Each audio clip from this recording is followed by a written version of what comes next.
The breakfast table had been set for 3 instead of 2, and that was all Calvin needed to know. His mother had already made a decision about his life. Lady Maylis Ashbourne never added a place without a reason. The extra cup sat opposite Calvin, the silver polished, the napkin folded into a narrow triangle, and beside it rested a cream envelope sealed with dark green wax. Calvin looked at the seal, then at his mother. "Valecrest?" he asked. Maylis did not pretend surprise. "Lord Severin will come on Sunday." Calvin put down his coffee. He was 24, an adult Omega, the registered heir to what remained of the Ashbourne estate, and still his mother could make a sentence sound like a summons. "For lunch. For a formal sent courtship agreement." Maylis slid the envelope toward him. "His family will refinance the North Farms and clear the arrears on the mill. In exchange, the marriage settlement gives the Valecrest household a management share until the debt is repaid." Calvin opened the document and read the first page. His jaw tightened by the second. By the fourth, he was no longer reading the financial numbers. He was reading all the ways other people intended to make decisions after he signed. "You already negotiated this." "I negotiated a possibility, with my name in every other paragraph. Because the estate is not an abstract thing, Calvin. 42 tenant families live on it. The mill employs 20 people. The roof over this house costs money. Pride does not pay wages. Neither does marrying me off." Maylis's eyes hardened. "Do not reduce this to melodrama. Severin is educated, respectable, financially stable, and he has never treated you with anything but courtesy. That is a low bar for a husband. It is a sensible one." Calvin closed the document. "I'm not signing it." Maylis did not raise her voice. "That was worse." "Then bring me another plan before Sunday." Calvin spent that night with the estate records and found the part Maylis had not emphasized. The Valecrest money would solve immediate debts, but it would also give another household leverage over Ashbourne management. Civil law offered one clean obstacle. If Calvin formed an independent legal household first, the proposed courtship contract could not proceed. The idea was reckless, but it was legal. 2 days later, Calvin went to the Wintercraft Fair in Dunrath without the Ashbourne car or a family escort. He needed someone outside noble society, independent enough to say no to his mother, ordinary enough to make the Valecrest plan impossible, and decent enough that Calvin would not be trading one cage for another. He found that person behind a stall of repaired ledgers and stitched notebooks. The shop sat behind a stall stacked with repaired ledgers and stitched notebooks. Inside, a large alpha occupied most of a narrow chair while holding a heavy account book open with one hand and eating a meat pie with the other. He was broad through the shoulders, thick through the chest, thick through the waist, and clearly chubby. His dark brown hair had been cut with no interest in fashion. His sleeves were rolled to the elbows over strong forearms dusted with paper fibers. There was glue on one thumb. Calvin watched him inspect a torn binding, take a bite, frown at the page, and say to no one, "You expensive little bastard." Calvin almost laughed. The alpha looked up. His scent was muted by the sharp smell of leather paste and paper, but Calvin caught warm cedar and something like toasted sugar. "If you're going to stand in the doorway," the man said, "close it. You're letting all my heat out." Calvin stepped inside and shut the door. "Are you married?" The man stopped chewing. He swallowed slowly. "That depends." "Are you collecting taxes?" "No." "Then also no." Calvin walked closer. "Would you consider it?" The alpha stared at him. "Marriage? Yes." "To whom?" "Me." The alpha looked over Calvin's expensive coat, polished boots, careful haircut, and the ring bearing the Ashbourne crest. Then he looked toward the front window, apparently checking whether someone was waiting outside to laugh. "I'm Jace McKenrick," he said. "And before this gets stranger, who are you?" "Calvin Ashbourne." Recognition came immediately, not awe. Recognition. "Ah," Jay said. "So this is definitely a bad idea." Calvin explained enough to make the shape of the problem clear. He did not mention every debt. He did mention Severin, the proposed marriage settlement, and the fact that Maylise had given him until Sunday to produce another plan. Jace finished the meat pie while listening. When Calren was done, Jace wiped his fingers on a cloth and leaned back. "No," Calren blinked. "You haven't asked what I'm offering. That's why the answer is no. You are poor." Jace's eyebrows rose. "A fine courtship technique. I mean, you have no political connection to my family, no property that would interest my mother, and no reason to use the marriage to enter Ashbourne management. You have somehow made it less romantic." "I'm not trying to be romantic. That part is working." Calren breathed through his nose. Jace folded his arms over his stomach. "You're angry. You're under a deadline. You're trying to solve a permanent problem with the fastest legal weapon you can find. I restore documents for a living. Fast repairs usually crack later. So you think I should marry Severin? I think you should stop acting like those are the only two choices. They are the only two choices before Sunday. Then make your mother wait. You clearly haven't met my mother, and I would like to preserve that achievement." Jace turned back to the ledger. "Go home, Lord Ashbourne. It's Calren. Go home, Calren." Calren did not disappear after the first refusal. He returned with the civil statutes, a realistic household budget, and questions Jace could not dismiss as panic. Jace, who had once worked as an apprentice legal copyist before refusing to alter a document for a wealthy client, tested every assumption Calren made. Calren kept coming back, corrected what he had gotten wrong, and never tried to pressure him with rank. That, more than the proposal itself, made Jace start listening. Jace still refused. On another visit, Calren came back with civil marriage forms and a list of the legal consequences of forming an independent household. Jace read every line, corrected 2 notes in the margin, and asked, "Did you actually read the separation statutes?" "Yes. All of them. Twice." "You really are serious. I told you that. People say many things when they're angry." Jace tapped the paper. "This says your family cannot dissolve the household on your behalf once you register independently." "Correct. It also says a spouse may acquire certain rights to property unless waived. We waive them, and bond status is separate from civil marriage. Obviously, you'd be surprised what people assume." Jace sat back. Calren noticed the chair creak. Jace noticed him noticing and said, "It has been complaining for years. Don't take it personally." Calren laughed before he could stop himself. It was the first time Jace had heard it. His expression changed for half a second, softer and more curious. Calren saw that too. On the next visit, Calren placed a new draft agreement on the workbench. Jace read the first page, then flipped back. "Where is the payment?" "Removed. You offered me a lump sum the first day. That was insulting. It was also money. It turned you into exactly what I'm trying not to be." Jace studied him. Calren kept his voice level. "My mother treats marriage as a transaction because she believes the end justifies the method. I walked in here and did the same thing to you. I was wrong." Jace's fingers rested on the edge of the contract. "Then what exactly do I get?" Calren answered before fear could make him cautious. "Half the bills paid. Free bookkeeping. Someone who will organize your inventory whether you consent or not." Jace's mouth twitched.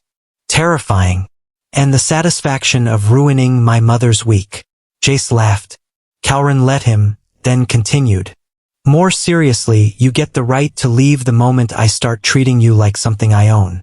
No claim, no automatic scent bond, no financial control, no obligation to share a bed, and no penalty if either of us requests separation." Jace was quiet. "Why me?" "Because you said no." Jace frowned. Calren explained. "Every alpha my mother has introduced to me wanted something before I had finished sitting down. Status, access, connection. You were offered money, a title by association, and a legal place beside me, and your first instinct was to tell me not to ruin my life. That doesn't make me husband material. It makes you safer than anyone she selected. Safe is not the same as good. Then we can try for good later." The next day Calren arrived alone with one suitcase and the same contract. Jace signed it. They registered the marriage 48 hours later in a plain civic office above the village post station. There were no musicians, no noble witnesses, and no ceremonial scent exchange. The registrar confirmed twice that both men understood a civil marriage did not create an alpha-omega bond automatically. Jace said, "We read the form." Calren said, "He means I read the form and made him read it again." The registrar looked between them and smiled despite herself. Jace wore a clean charcoal coat that strained slightly when he buttoned it over his stomach. Calren wore dark blue. When the registrar instructed them to sign, Jace handed Calren the pen first. His fingers were warm against Calren's. It was a small touch. Calren felt it for the rest of the ceremony. Maelys received notice before they reached Jace's cottage. Calren knew because his phone rang 7 times in 6 minutes. He turned it face down. Jace glanced at the screen. "Your mother?" "No." A highly persistent telemarketer with hereditary rage. Jace unlocked the cottage door. "You can still change your mind." Calren stepped inside. The sitting room was smaller than his bedroom at Ashbourne Manor. Shelves covered 2 walls. A battered sofa faced a small iron stove. The kitchen occupied 1 corner. A narrow staircase climbed to a single bedroom. There were books on the table, books under the table, books stacked beside the stove, and 1 boot in the middle of the floor. Calren looked at it. Jace followed his gaze. "I know where that one is." Calren set down his suitcase. "I married a disaster. You proposed to one." Jace closed the door behind them. "Welcome home, husband." The word landed between them harder than either expected. The first problem with married life was that Jace owned 1 bed. The second problem was that he treated this as Calren's problem and solved it by dragging a narrow daybed from the shop into the sitting room. "You take upstairs," he said. "I sleep here." Calren looked at the daybed, then at Jace. "You do not fit on that." "I fit enough." "That is not a unit of measurement." "It is in this house." Calren wanted to argue, but Jace had already started pulling blankets from a cupboard. The arrangement lasted 3 nights before Calren understood that Jace really would fold himself onto the daybed, rather than make an assumption about sharing a bed with an omega he had legally married less than a week earlier. That restraint did more to calm Calren than any written clause in their contract. The next days gave the marriage a rhythm neither had planned. Calren reorganized the shop accounts and discovered Jace undercharged half the village. Jace taught him how to keep the stove alive, shop cheaply, and stop treating every household problem like an estate report. They argued about invoices, misplaced tools, and where clean cups belonged. Somewhere inside those small arguments, Calren stopped feeling like a guest, and Jace stopped treating the arrangement as something temporary that might vanish by morning. A week after the wedding, Calren accompanied Jace to deliver 3 restored books to a local estate manager. The client, Mr. Harrow, recognized Calren before Jace finished introducing him. Harrow's smile changed at once. "Lord Ashbourne, I heard there had been some surprising news." "There has." Harrow looked at Jace and gave the kind of polite nod people used for staff they intended to forget. "Mac Kenrick, I assume this arrangement has been profitable for you." Jace's face went still. Calren felt the shift before Jace answered. "The binding work?" Jace asked. "I meant the marriage." Harrow chuckled as though they shared a joke. "One imagines Lord Ashbourne pays well for discretion." Calren stepped between them before Jace could decide whether dignity or anger would win.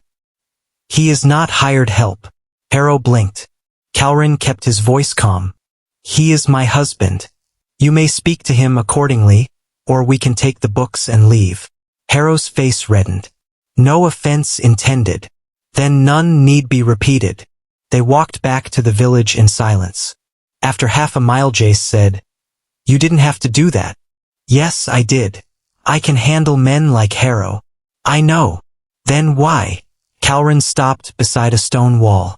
"Because he insulted my husband in front of me." Jace stared at him. Calren realized what he had said only after it was out. He could have corrected it. He did not. Jace's scent deepened, Cedar warmed by something heavier. Your husband, he repeated. Legally accurate. Of course. Jace resumed walking. Calren caught up. Do not make that face. What face? That one. I'm walking. Smugly. I have never before been accused of smug walking. There is a first time for everything. Jace's mouth kept trying to smile for the next 10 minutes. Maelys did not accept the situation quietly. After one cold visit to the cottage, she announced that she would return the next morning with a household inspector and a solicitor. If Calren's marriage was only a legal trick, she intended to prove it before the Veilcrest agreement died completely.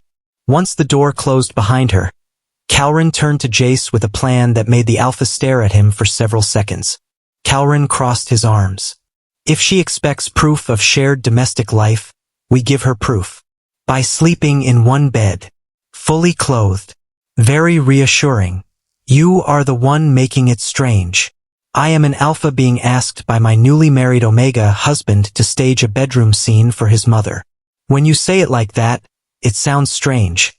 Jace stared at him. Calren held the stare. Finally Jace sighed. You take the left side. Why? Because the right side slopes. The bed slopes. Only slightly. Your entire house is a legal hazard. You married into it. They went upstairs later than usual. Calren wore a soft sleeping shirt and loose trousers. Jace wore an old cotton shirt that stretched across his shoulders and pulled over his stomach. Calren pretended not to notice. Jace pretended not to notice Calren pretending. The bed was wider than the daybed, but not wide enough to ignore another adult male in it. They lay on their backs with a careful strip of mattress between them. Jace folded his hands on his stomach.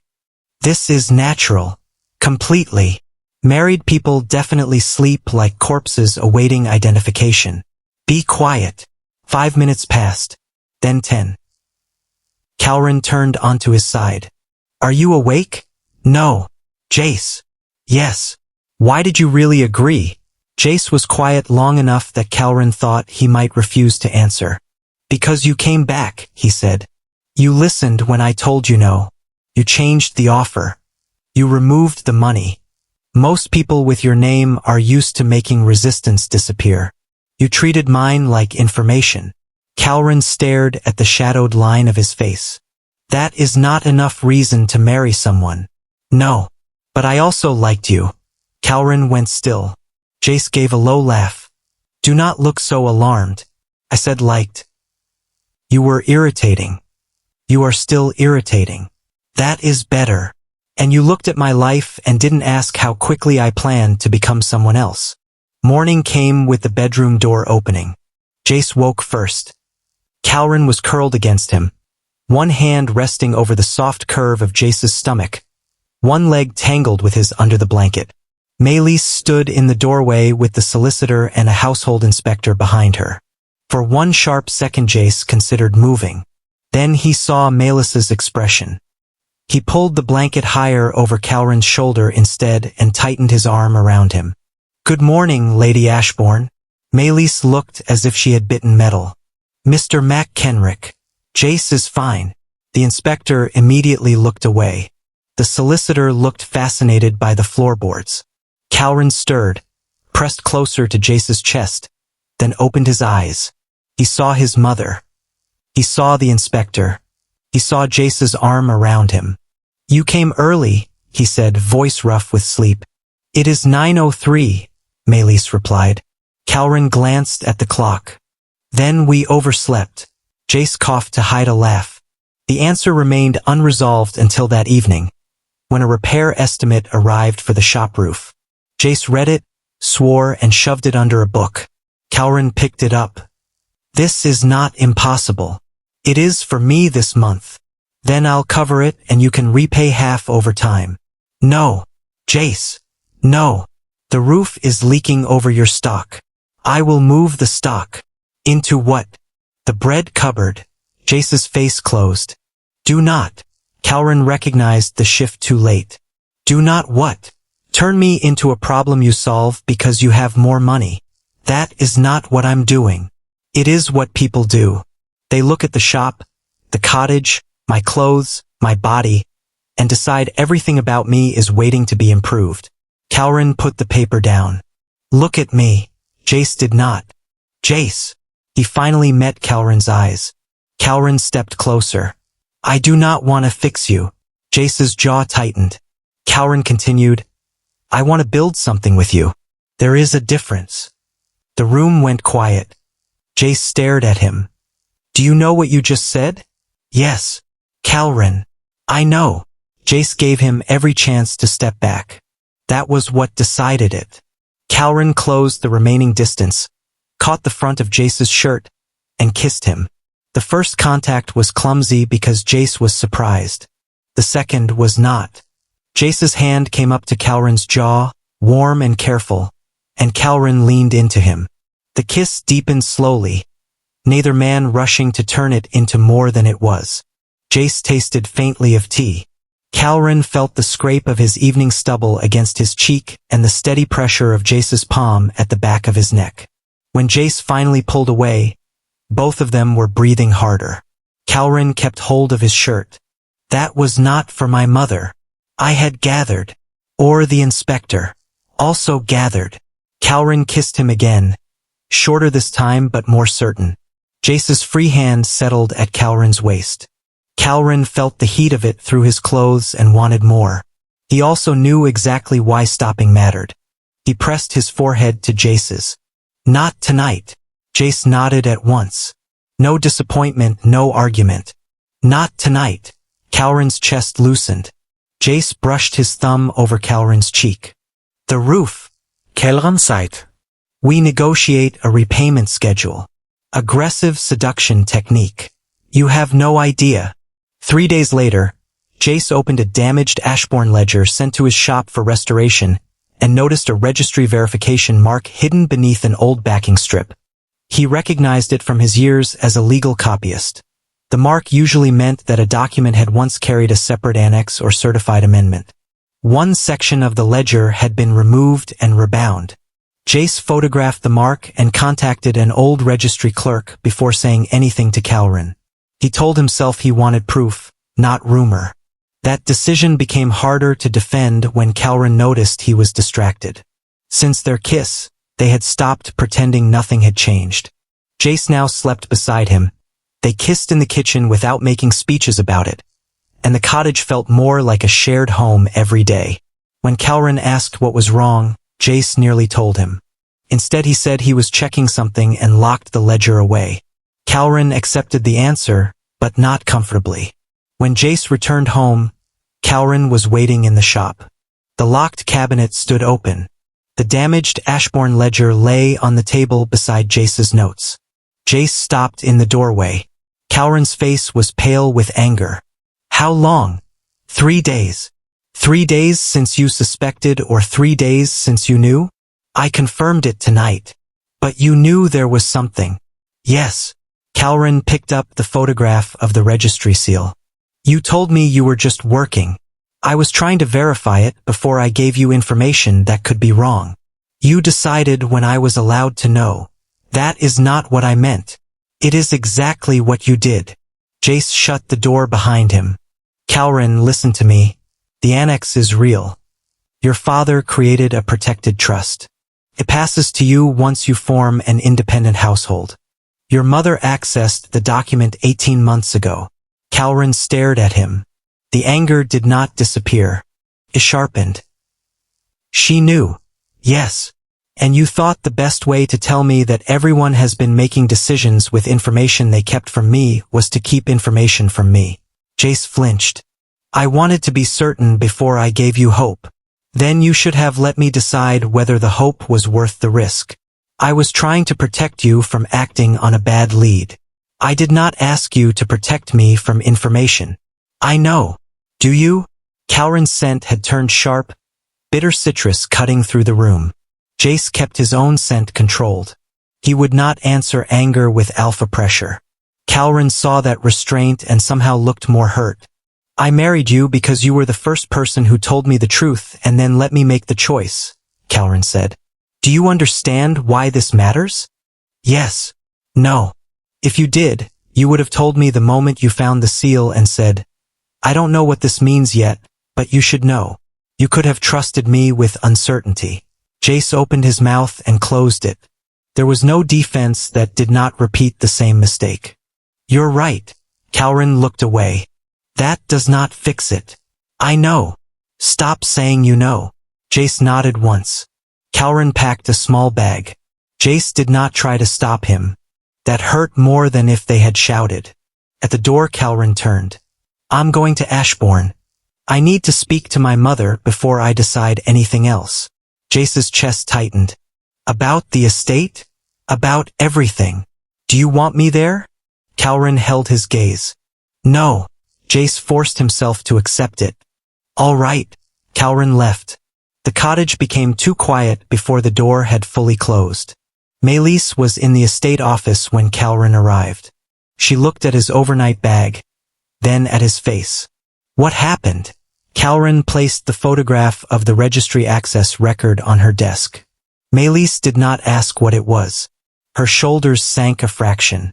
"So he found it. You knew?" "Yes." "Why?" "Sit down." "No." "Calren, do not manage the room. Answer me." Maelys stared at him, and for once the practiced control slipped. She looked tired. Not noble, not intimidating, just tired. "Your father created the trust when he was ill the first time. He believed you should have independent authority before inheriting the whole estate. After he died, the debts were larger than either of us knew. You were 22. You had never negotiated a refinancing package, never closed a failing tenancy, never laid off a member of staff. So you hid it. I delayed it. You removed it from the working files. Because I believed if you took control of that fund immediately, creditors would circle you before you understood the position." Calren laughed once, without humor. "And your solution was Severin. My solution was stability. The Veilcrests have capital, legal staff, and experience. And in exchange they got a management share tied to my marriage. Temporarily. You never asked me. Because every time I tried to discuss the estate, you treated it as a fight about independence. Because every time you discussed independence, you treated it as a privilege I could have after you approved my choices." Maelys stood. "I was trying to keep this family from collapsing." "I know." That stopped her. Calren's voice lowered. "That is what makes it worse. You did not need to be cruel to take control from me. You only needed to believe your reason was good enough." The next morning Severin Veilcrest arrived at Ashbourne Manor because Maelys had summoned him before Calren could object.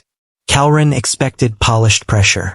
Severin instead entered the library, removed his gloves and said, "I have spent the drive here being furious with both of you." Maelys stiffened. Calren almost smiled. Severin sat opposite Calren. "Your mother has shown me the annex. Did you know about it?" "No." "Did you know I had not agreed to the courtship contract?" Severin's expression changed. "I was told you had objections to details, not to the marriage itself." Calren looked at Maelys. She did not meet his eyes. Severin exhaled slowly. "Then let us correct the record.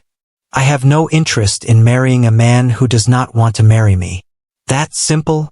Calren asked. "Yes. I run 3 companies. I have enough adversarial meetings without creating one in my bedroom." Calren barked a laugh before he could stop himself. Severin's mouth twitched. "Your mother also asked whether I would challenge the annex." "I will not." Maelys looked up. "Severin. It is registered and properly witnessed. If Calren has satisfied the household condition, the trust passes to him." Calren studied him. "Why help me? I am helping myself. A forced marriage is a terrible investment." Severin leaned back. "And because I dislike discovering that I was negotiating with someone who did not know he was at the table." He looked at Maelys when he said it. For the first time, Calren saw his mother flinch under someone else's calm judgment. The review meeting began at 10 the next morning. Calren entered the estate meeting room carrying his own financial plan. Maelys was already seated. Severin stood by the window. The senior solicitor arranged documents at the end of the table. Two trustees spoke quietly beside him. Calvin took his chair and opened his folder. Then the door opened again. Jace walked in wearing the same charcoal coat he had worn at their civil wedding. It still pulled slightly across his stomach when buttoned. He held a narrow document case in one hand. He did not look at Maylise or Severin first. He looked at Calvin. There was no demand in his expression, no assumption that he would be welcomed. "You said you didn't want me at Ashbourne," he said. "I'm not here for the house. I was formally asked to provide evidence about when the annex was discovered." The solicitor gestured to an empty chair. Jace sat. Calvin looked at the case in his hand and realized the next choice was about to happen in public. The senior solicitor began with dates. Jace answered plainly. The Ashbourne ledger had arrived at his shop 11 days after the marriage registration. He had noticed the verification mark 3 days later. He had confirmed the existence of a sealed annex after that. He produced the shipping receipt, the workshop log, the registry messages, and the archive access record. No one at the table could place his knowledge of the trust before the marriage because the evidence did not allow it. One trustee leaned back and said, "Then the allegation of prior financial motive appears unsupported." The solicitor did not give up. Mr. McHenrick may not have known about the trust specifically, but he understood that marriage to Lord Ashbourne could create future financial rights. Jace opened the document case. "That is why our marriage contract waives them. Some spousal rights cannot be waived in advance if household funds are later mixed. Then I'll waive them again now." He placed a signed declaration on the table. Calvin recognized the language immediately. Jace had surrendered any claim to Ashbourne income, trust distributions, estate property, and appreciation derived from those assets. He retained only whatever they jointly purchased from jointly earned household income. The document was clean, narrow, and stronger than their original agreement. Calvin's throat tightened. The solicitor read it. "You had this drafted when?" "Yesterday." Jace reached into the case again. "And this?" The second document was a separation petition signed only by Jace. Calvin stared at it. "What are you doing?" Jace finally looked directly at him. "Making sure nobody can argue that you stayed married because leaving me would threaten the trust. The trust is mine once the household condition is confirmed. Then it should still be yours if the household ends because you choose to end it." The solicitor started to speak. Jace cut him off without raising his voice. "I am not asking for an interpretation. I am stating my position." He turned back to Calvin. The whole room seemed to recede. "I was wrong to keep the first clue from you. I did it because I thought certainty was kinder than uncertainty. That was still me deciding what you were allowed to carry." Calvin said nothing. Jace continued. "If being married to me becomes another obligation you cannot escape, then I become exactly what you ran from. I won't do that to you." Calvin looked at the separation paper. He thought of the first contract they had written, full of escape clauses because neither trusted the future. He thought of Jace refusing the original payment of the daybed of the bed upstairs, of the one terrible mistake that had cut so deeply precisely because Jace had usually done the opposite. Then Calvin picked up the separation petition and tore it in half. The solicitor made a small sound of protest. Calvin tore it again. "The first time I chose you because I needed somewhere to run," he said. "This time I'm choosing you because you're where I want to stay." Jace went completely still. Calvin had seen him joke through embarrassment, work through pain, and answer Maylise without flinching. He had never seen him speechless. Severin quietly looked down at his notes. One trustee suddenly found the window interesting. Maylise watched her son with an expression Calvin could not read. Jace finally said, "You could have waited until after the meeting to destroy a legal document." It was irritating me. A laugh broke around the table, brief but enough to release the pressure. Jace smiled. Calvin did not smile back immediately. "We are still discussing what you did. I know. And you are still sleeping on the right side of the bed." Jace's smile widened. "Understood." The cottage looked exactly the same. The same boot sat near the stove. The same stack of invoices leaned dangerously on the table. Calrin's mug remained on the shelf beside Jace's. He set down his bag. Jace stood with his hands in his pockets. "Do you still need a husband?" Calrin looked at him. "No." Jace's face tightened before Calrin added, "That is why I came back." Jace let out a breath that sounded as if he had been holding it since the meeting. Calrin moved closer. "I am still angry that you hid the clue. You should be. If you ever decide again that I am too fragile for uncertainty, I will make you sleep in the shop.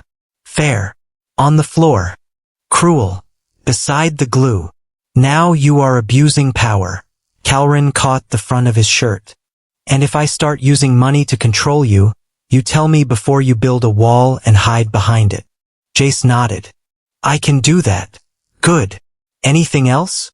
Calrin looked at his mouth. "Yes." He kissed Jace hard enough to push him one step backward. Jace's hands came to Calrin's waist, then stopped there until Calrin leaned closer. That was all the permission he needed. He kissed Calrin back with the same certainty he had shown at the meeting, but there was nothing public or restrained about it now. Calrin had missed the warmth of his mouth, the weight of his hands, the way Jace's body gave him something solid to press against. When they broke apart, Jace touched his forehead to Calrin's. "I love you," he said. Calrin had expected the words to feel dramatic. They did not. They felt obvious, almost late. "You chose a terrible time to become straightforward. I have been busy making legal mistakes." Calrin kissed him once, slower. "I love you too." Jace closed his eyes for a second. When he opened them again, the humor was still there, but the fear underneath it had eased. They did not rush upstairs. The first time they had shared Jace's bed, it had been for Maylise and the inspector. This time Calrin took Jace's hand because there was nobody left to convince. At the bedroom door, Jace stopped him gently. "Tell me if anything changes." Calrin squeezed his fingers. "It already did." Jace gave him a look. Calrin understood. "I want this," he said. "And I want you exactly as you are." When Jace tried to joke about not looking like the polished alphas Maylise had once presented to him, Calrin put both hands on his broad waist and refused to let him hide behind the joke. "I am not settling. I chose you." Jace kissed him then, slow at first, and Calrin felt the last distance between the fake marriage and the real one finally disappear. Their night together stayed private, unhurried, and completely mutual. They let desire build without turning Alpha Omega instinct into an excuse to stop thinking. And Jace kept clear of Calrin's scent gland until Calrin himself brought up the bond. Later, wrapped together beneath the blankets, Jace warned him that a bond was not another contract they could tear up when they were angry. Calrin touched his face and answered, "Our marriage was my escape. The bond is my choice. I am not asking you to make me yours. I am asking us to make this ours." Only then did Jace accept. The marking was brief, chosen, and final enough to make both of them go quiet afterward. Jace held him close while Calrin adjusted to the new connection, and neither of them needed to pretend it was anything except what it was. A decision they had reached together. For the full and censored 18+ raw scene, including the complete intimate and bonding sequence, watch the Patreon version through the link in the video description. Ashbourne did not recover by magic. Calrin sold an unused hunting lodge, renegotiated the mill debt, and accepted Severin's investment only as a normal business deal with no marriage attached. Jace kept his Dunrath shop and later expanded into an unused Ashbourne archive building under a real commercial lease. He remained exactly himself. Chubby, stubborn, badly organized, and likely to eat while reading. Calrin never asked him to become anything else. They could have moved into Ashbourne Manor, but they repaired the cottage instead. Months later Maylise arrived on a Sunday morning, climbed the stairs after getting no answer below, and stopped outside their bedroom. This time she knocked 3 very deliberate times. From inside, Jace called, "See? We can teach old habits new tricks." Pillow hit the door. Maylise laughed despite herself and went downstairs to wait. Calrin leaned back against Jace, his bond mark visible above his collar, and looked around the small room they had once used as evidence for a fake marriage. It was no longer evidence of anything. It was simply home. Calren and Jace may have started with a fake marriage, but in the end, they chose each other for real. If you enjoyed this YouTube version, the full Patreon edition is over an hour long and includes the complete story with extra relationship scenes, longer private moments, the raw uncut version, and the full mature 18+ bond scene that was shortened here. The Patreon version is made for listeners who want the story without cuts, and with much more detail between Calren and Jace. You can find the Patreon link in the description below. Thank you so much for listening and supporting my stories.